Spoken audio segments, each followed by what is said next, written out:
Hong Kong is now Asia's most expensive city for expats and the second most priciest city in the world, according to a recent survey. Kathy Yang spoke to expats in the city and asked how they feel about it and what it means for the city's competitiveness. 34-year-old Rhys Davis, a Welsh expat, has lived in Hong Kong for 6 years. He first arrived in 2007, just before the Asian financial crisis struck, which then forced him back to the UK after 2 years. He's been back in Hong Kong since 2011 and admits the cost of living here has steadily gone up. He just took on an 11% increase in his annual rent when he renewed his lease at this swanky, scenic mid-levels apartment 2 months ago.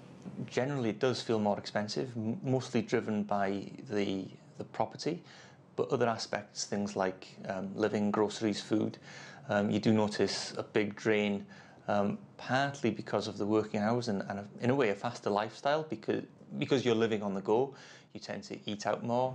Hong Kong has typically been a relatively expensive city to live in, but what tipped the scales in this most recent survey by Mercer is the local currency's peg to the US dollar. Because of the strength of the US currency, which the Hong Kong dollar is linked to, the value of everything here, but most of all rent, has gone up.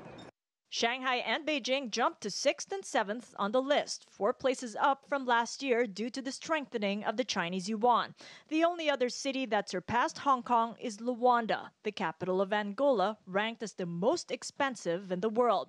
Luanda retained its top spot due to the high price of imported goods and security services hired by many foreigners.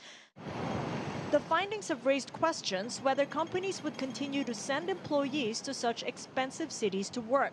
But economists in Hong Kong say, despite rising costs, the city's productivity levels have remained high, helping keep the city aloft in the global business competitive surveys. Whether the expatriate family is able to find education facilities to support the family, to support the kids, to raise the kids here, I think is an important issue. Some of the services, for example, taxi service, require some improvement.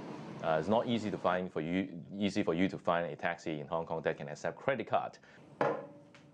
As for Rhys, he admits to having stayed in Hong Kong longer than he should, but adds that he does not have any plans to move anytime soon. The city's energy continues to keep him here, he says, and help him achieve his personal goals for now. Kathy Yang, CCTV, Hong Kong.